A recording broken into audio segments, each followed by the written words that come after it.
Welcome to Foundation. For more episodes, check out foundation.kr. Today at the Google Ventures CEO Summit, we had a chance to sit down with Ben Horowitz. He is the co-founder of Andreessen Horowitz, invested in a bunch of great companies, and has a lot of great advice for entrepreneurs. Let's chat with him.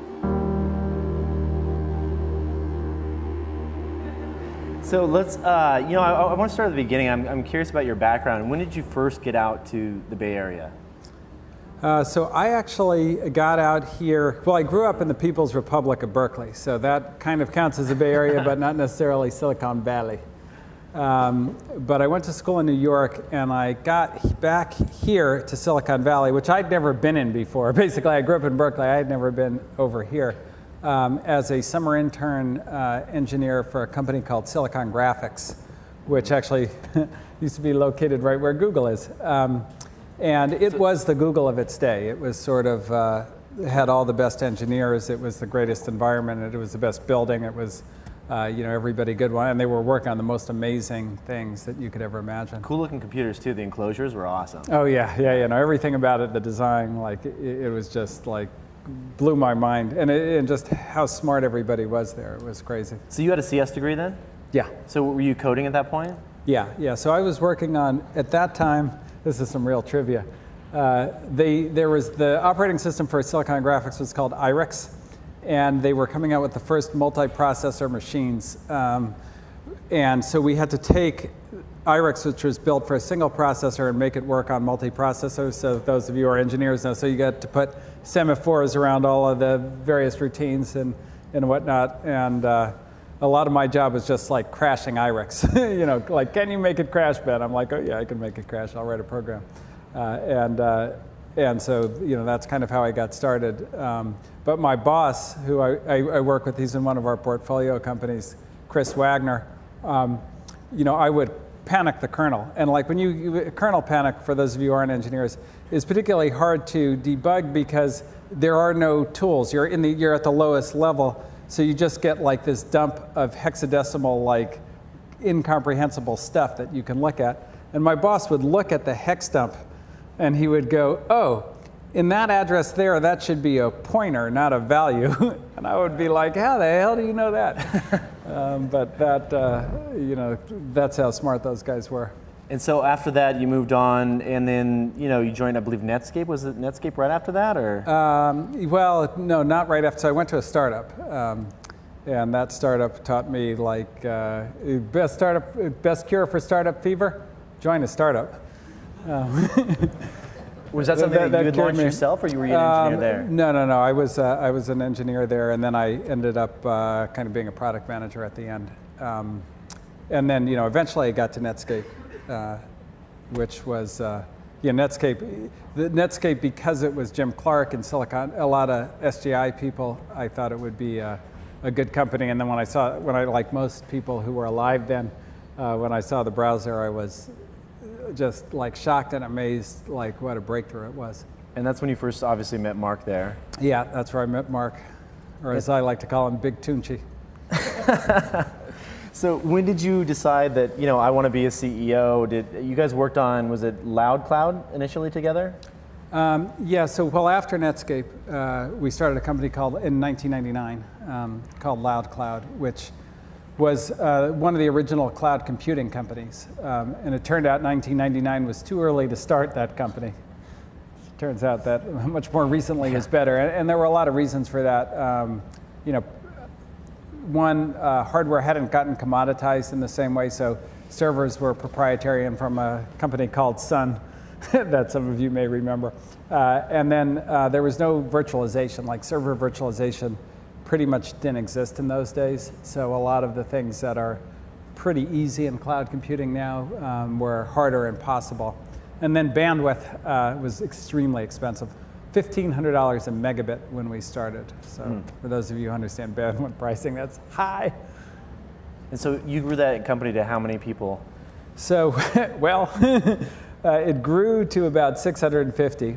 It then shrunk, I shrunk it to about 80.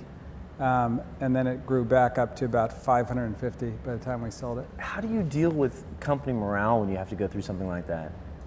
A lot of crying from me. It was hard. So, you know, at that time, and it was a very different time. So most of the companies in that era ran into some type of trouble in that the environment for like money, the capital markets went from anybody could raise any amount of money at any valuation to you can't raise any money at all. So to give you an example, when we were 9 months old, we raised money at $700 million pre-money valuation. And it wasn't very hard. Then a few months later, maybe 6 months later, we were forced to go public.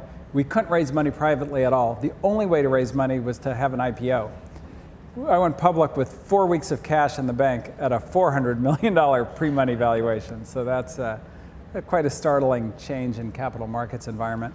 And so one nice thing about that time was everybody was getting killed. It wasn't just us. So I didn't seem as stupid as I might have, although I seemed pretty stupid to the employees. And you know, with morale, when we, you know, a lot of it was just trying to be as honest as possible. I would say, you know, just like, this is what happened, this is where we are, these are the mistakes that we made, and this is the plan going forward.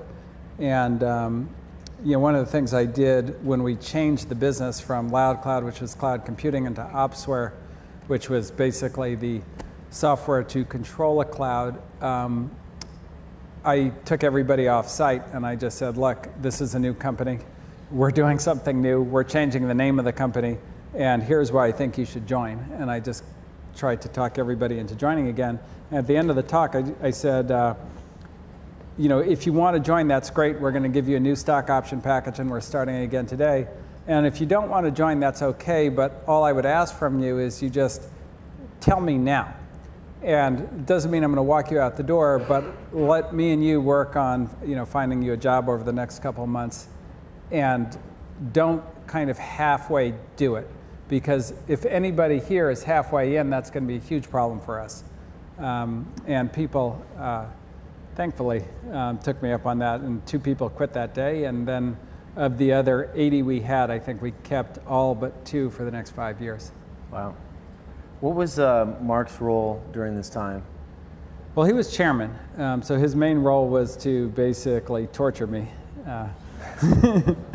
So, you know, early on, you know, Mark is super creative. He's probably the most creative person I know in terms of coming up with new ideas. But then, as the company was get rid of all the ideas and like narrow it down to like the one thing that might work, he became more of a chairman and less of a kind of co-founder.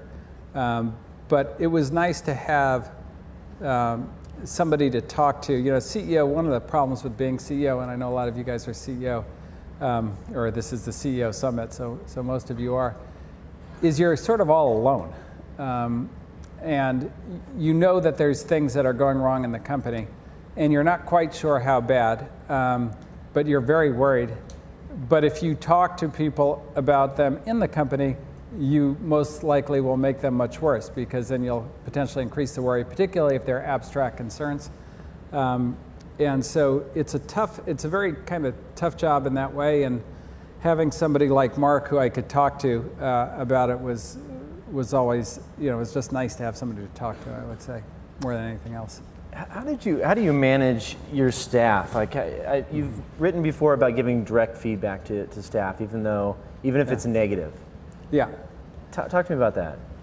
Well, I think, you know, that's an important point. I think there's a big kind of thing in the culture now in technology where, like, the war for talent, it's a war for talent and we've got to win the war. And like, that means that we have to make everybody feel good about themselves at all time. And the problem with that, of course, is it's like pretty dishonest, because not everybody is doing a good job at all times. And in fact, every employee in Silicon Valley and every CEO here and me, like, we all have something terribly wrong with us. And so there's going to be things that are wrong.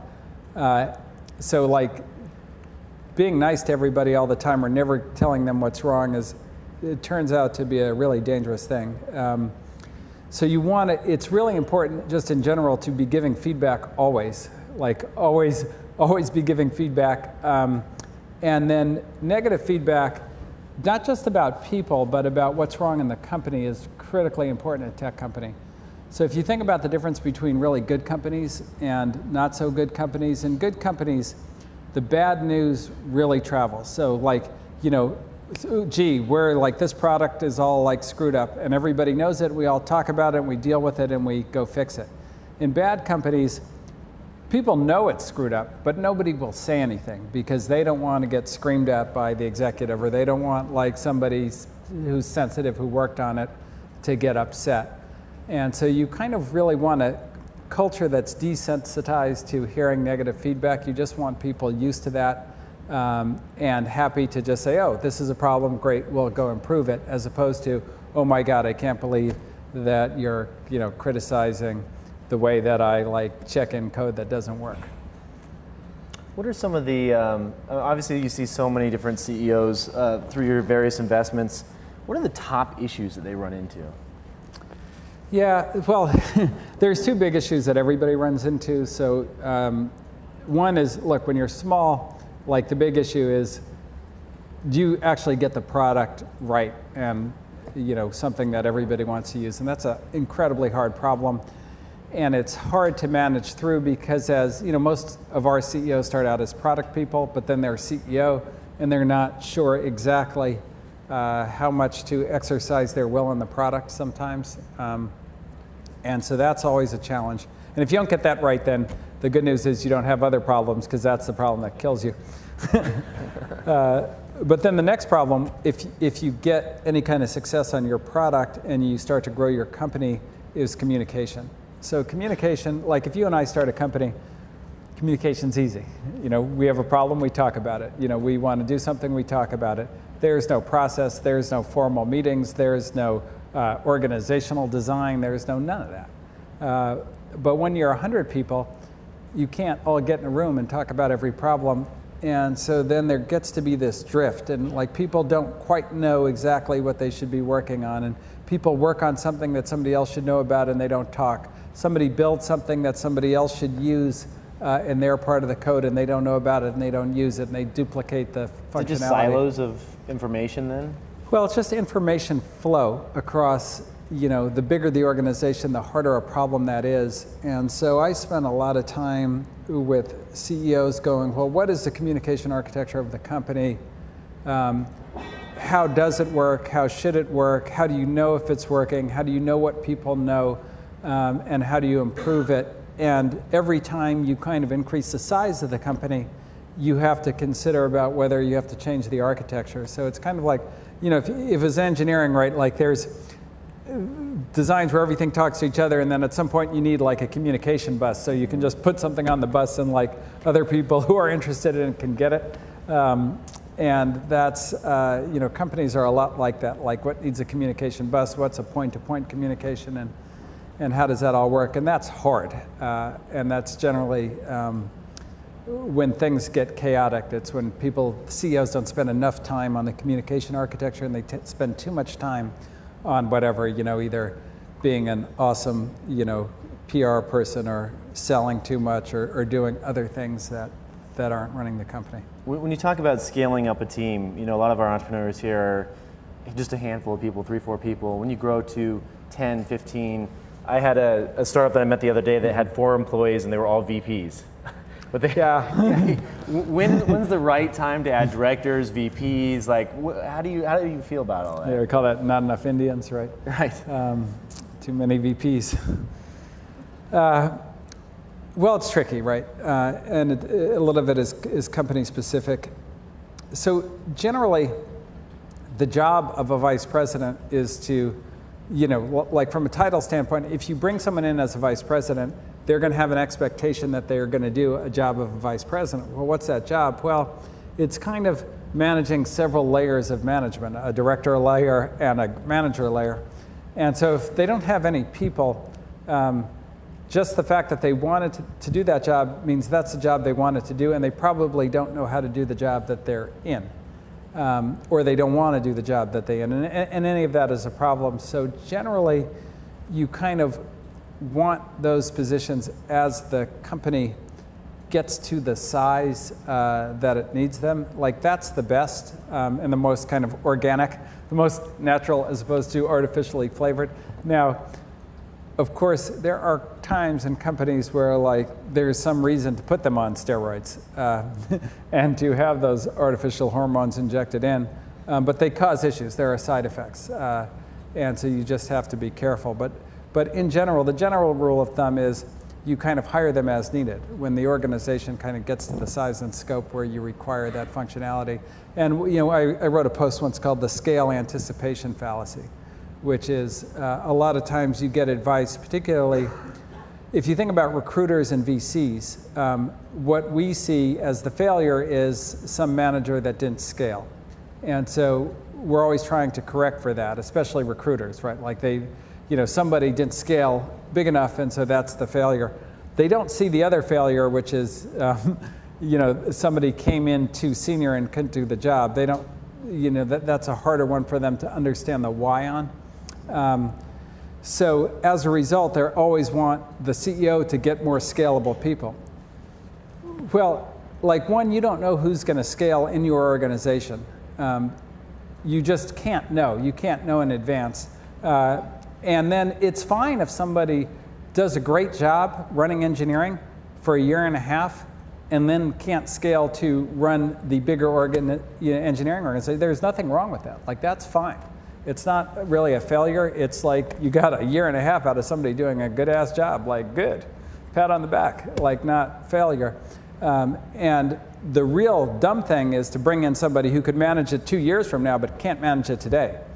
Because they're going to fail, and you're never going to get to the 2 years. So they're going to suck now, and they're not going to get to later. So much better good now and can't do later than suck now and can't do later. Mm-hmm. There's often a CEO, you're deciding between like crap and like horrifying. And crap is better than horrifying. What do you look for in an entrepreneur? When someone comes to pitch you and you walk into the meeting for the first time and they're sitting down there, like what traits are you looking for? Is it the idea? Is it the team? Yeah, so, and there's really not that many things that I find to be really important, but there are a few. So one is, which we talk about a lot around here in Silicon Valley, just breakthrough idea. Like, is this idea something that's really going to move the needle or not? But the one that, to me is just as important is, then does the founder have the courage to build the company and to build it into an actual company as opposed to, just an idea that gets sold to like a really good company like Google, or something like that. But do they have the courage? Well, courage is tricky, but I find, so we spend usually in our pitch meetings, we'll spend the first 30 minutes not going through the pitch, but just talking about the founder and their background and understanding why they made decisions. And a lot of courage is, are you willing, what do you believe in? Peter Thiel's got a great thing on this. What do you believe that nobody else does? Do you have the courage to even say that? And then a lot of times what we'll do is we'll just test every decision that they made and, see if they even have the courage to explain it. Say something, put them in a position where saying something to us will likely upset us if you were looking at it from their perspective. And if they're willing to do that because it's right, like that's a great show of courage. Can you give me an example of that at all? Yeah, so, and it tends to be like very specific to the entrepreneur's story. Well, I'll give you a great example of how we found out about courage. So an entrepreneur came into us once, his name was Christian Georgi. And I said, tell me about your background. And he's like, well, I used to be the CTO of a company called OutlookSoft. And OutlookSoft sold to SAP for 3, and I was like, no, where'd you grow up? And he goes, really, you want me to go back that far? I said, yeah. He said, well, I grew up in Romania in the 80s. And then in 1989, in order to escape the communist regime, I swam across the Danube. And I said, well, we're going to invest in your company. And, that's a lot of how it goes. But courage, Aristotle said courage is the first virtue. And the reason he said that, and it's really, really important in leadership, is all these other, integrity, honesty, and so forth, people can have them. But the question isn't, do you have, everybody kind of has them in certain situations, but that's not the question. The question is, do you have it, like, if it's going to cost you your company, do you have your integrity? If it's going to cost you your job, are you honest? If it's going to completely embarrass you in front of everybody, like, do you have it then? And the only way you have it then is if you have courage. And so courage ends up being the foundation for a lot of what we need in an entrepreneur. And I always say, you know, you need kind of two things. You need great intelligence and great courage. And I always found as an entrepreneur, my courage was tested far more than my intelligence. And I think that's pretty universal. So that's something we really like to focus on. How about technically? I mean, you look for a good, solid engineering co-founder, someone that understands product. What role does design play now? How important is that? Well, design is really interesting in that there are a bunch of companies. You know, we're invested in 2, Pinterest and Airbnb, that are run by designers, which is something like you'd never see in the past. But interestingly, like, you know, one of the great entrepreneurs of our time, or of all time, Steve Jobs, was really essentially a designer. Like, he understood enough about technology, as does Brian, as does Ben at Pinterest, but they're designers. Like, they're designers by trade, and that's their great skill, and that's their great talent. And what we've found is, one, like, it's pretty rare that the designer is the CEO. But if they are, that's a very good sign, because it means that they've got so much, because the designers, like MBAs naturally, they all want to be CEO. Every single person who has an MBA wants to be CEO. Very few are qualified, but they all want to do it. Almost nobody who goes to design school wants to be a CEO. They all want to be artists, right? Like, so if you have someone, a designer, that has such a compelling vision and idea, and so much courage that it compels them to be CEO, and then they have the courage to do it and start a company, like, that's an actually very positive indicator for us. Mm-hmm. It's rare. It's rare because most designers, like, that's not why you go to design school, so that you can run a big corporation. Like, nobody thinks of it that way. Any first-time kind of pitch mistakes that people make, where you're just like, they're not getting to the product, they're putting too much data up front, projecting too far out?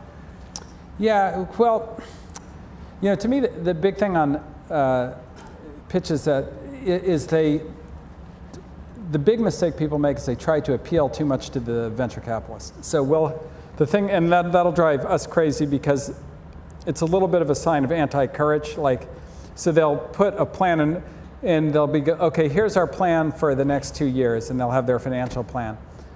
And I'll be like, well, if everything you told me before is true, then isn't this like a plan to fail? Because, like, if you look at the market size and you look at the product and when it's going to hit and so forth, like, if all that's true, then this plan is like 1/10 the size of what it should be.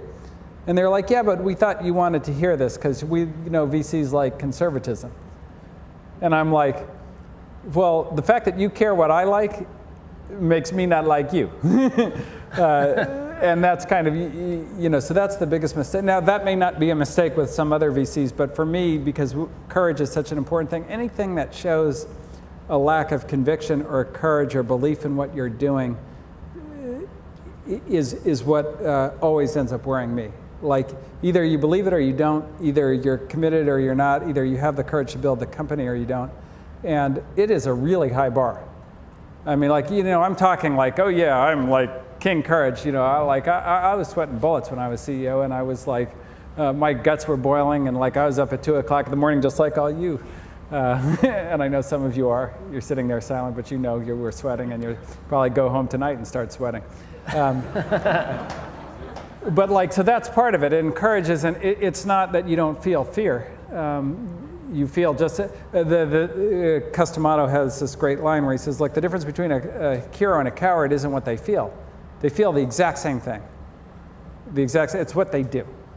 And so we're just looking for people who, not that don't feel the fear, that feel it fully, but then somehow find a way to do the right thing, the courageous thing, the hard thing, even if you don't know it's right at the time.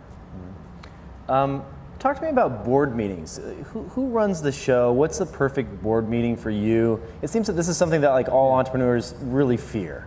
Like, they have to put that deck together every single month, and it's like this week-long process sometimes. Like, what do you want to see?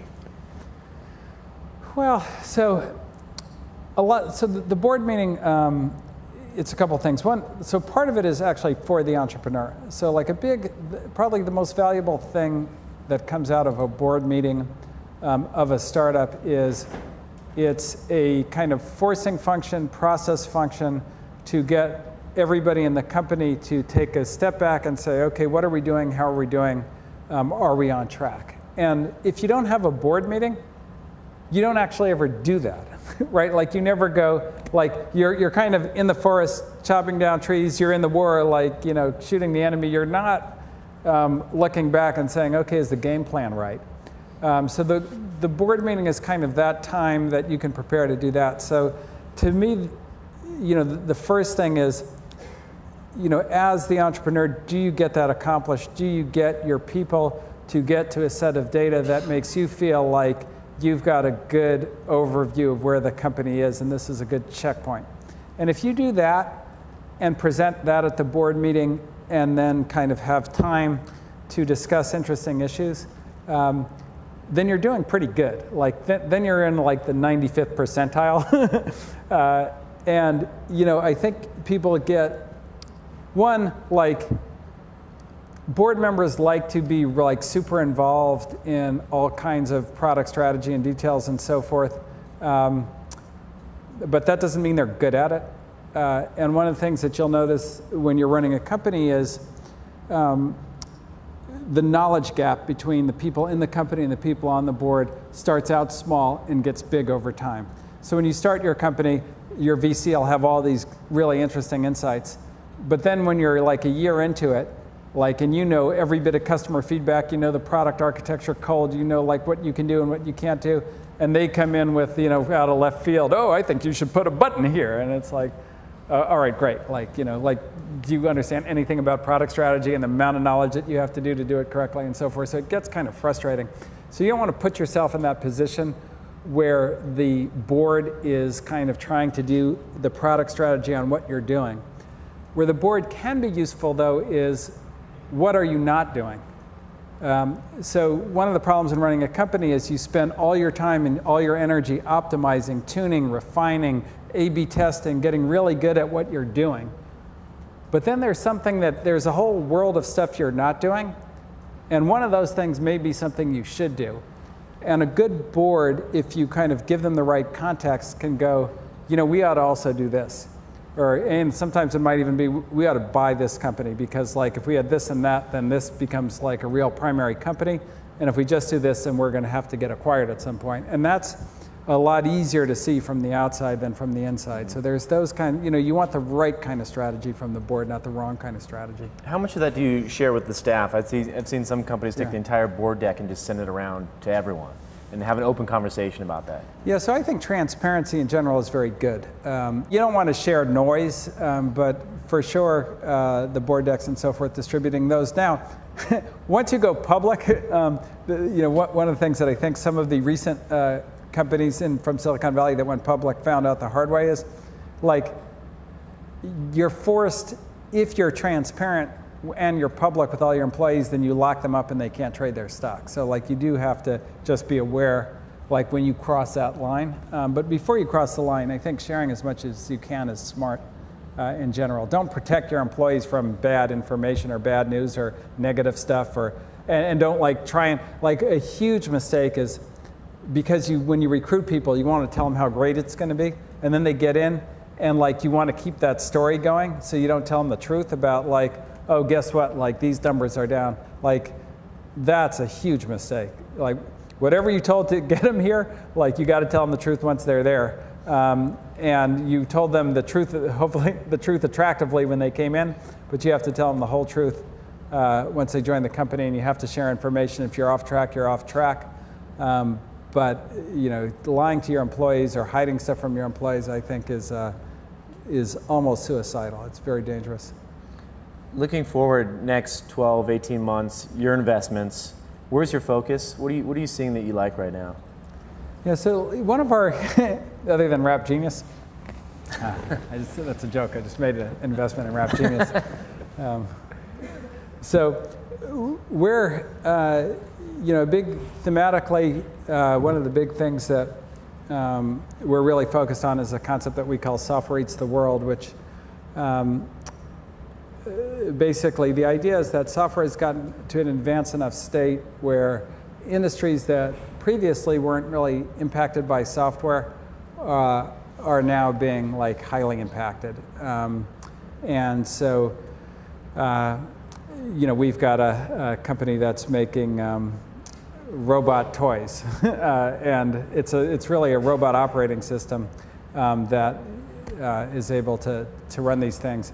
And so, software eating toys, and maybe something that you wouldn't expect. We're in another company that we call Software Eats Dirt, called Solem, which is kind of software applied to agriculture and figuring out things like proper crop rotation based on better data analysis of soil samples and these kinds of things. And we think that basically every industry, and you can see it coming in financial services, and you can see it coming in education for sure, is going to be kind of dominated by a really good software company in the future. And are we going too really far though? Like I've seen, like you have, do we have a choice? I mean, you have like these services. Of course, we're now. going too far. You have the phone, and you go and you try and request, an ice cream cone being delivered to your house by an Uber driver. That's, it keeps going and going and going. Life remote control. I think Matt Kohler wrote a good post on that. What do you think about the life remote control? You mean as like a philosophical society? So the first thing is, I think it's inevitable. So technology, right, etymologically means a better way of doing things. So right or wrong, but like there were a lot of things about the wheel that were like worse, right? Like now we used to be in such good shape. We used to carry stuff around all the time, and now we got the wheel. We're just lazy and fat, like we're totally out of condition. The lion's just going to run behind us and eat us. But that's not going to stop the wheel because it's just a better way of doing it. And so the people who have the wheel are going to crush the people without the wheel. And technology in general is very like that. So I don't know how relevant a question it ends up being. And Andy Grove had a great line. Somebody asked him, they said, well, are microprocessors good or are they bad? And he said, well, that's kind of a weird question. It's like asking if steel is good or bad. It doesn't matter if it's good or bad, it is. And we better learn to live with it. And I think that's the case with these things. Now, look, there's a lot of bad. Like, having said that, like, there's a lot of things that are worse about having microwave ovens and having, like, the world in your pocket, particularly in, like, how people interact with their children, how they interact with each other. Like, a lot of that's getting degraded in not great ways. But that's, those are other opportunities for entrepreneurs to maybe improve those things now. So the great thing about technology is it creates almost as many problems as it solves. How often do you say no to these startups that are pitching you, and what's the primary reason? I mean, if you can nail it down to like if there's any theme or one thing. Well, we almost always say no, I guess, is the, and that's one really important thing to realize when you're raising money is every VC says no like over 95% of the time. And I think for us, it's closer to 99% of the time, just based on like the deals we actually do. And so when we say no, one thing that we do is we always try to say why, because if you're an entrepreneur, like that's valuable. Like you're trying to build a company and somebody turns you down. One, you'd like to get a no. When I raised money, like I talked to probably 20 people that didn't invest that never told me no. Usually when you get turned down by an investor, it has more to do with the investor than it does to do with the entrepreneur.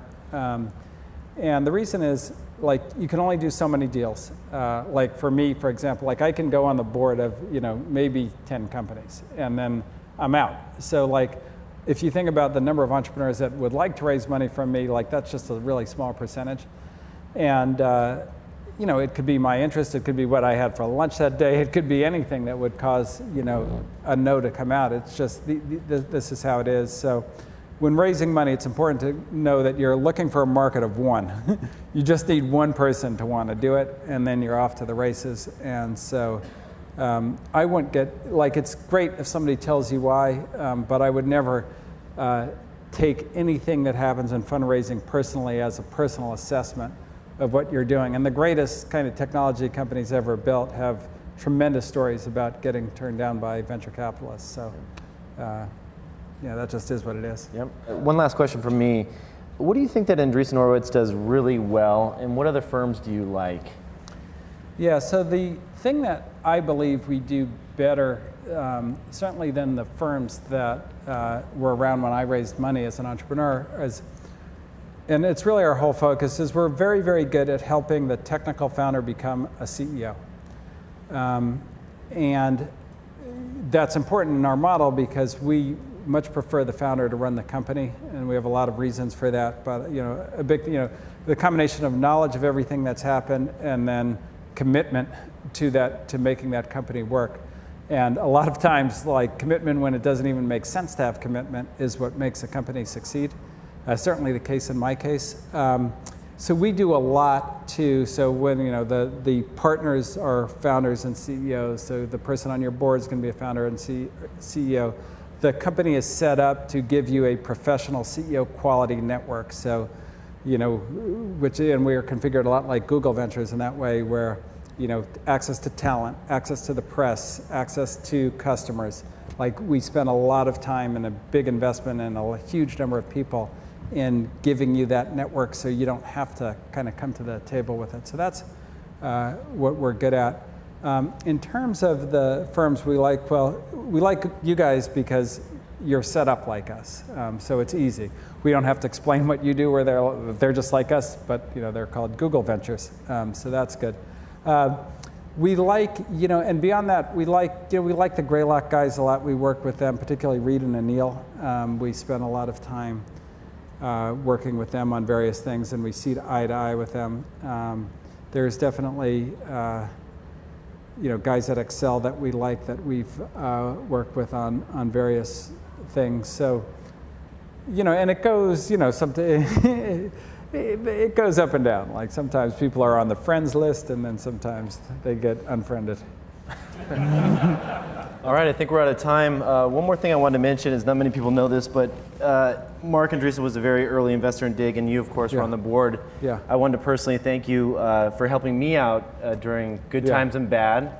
You've been an awesome partner, and thanks for being a guest here today. Oh, definitely. Thank you. Thank you, everybody. Appreciate it.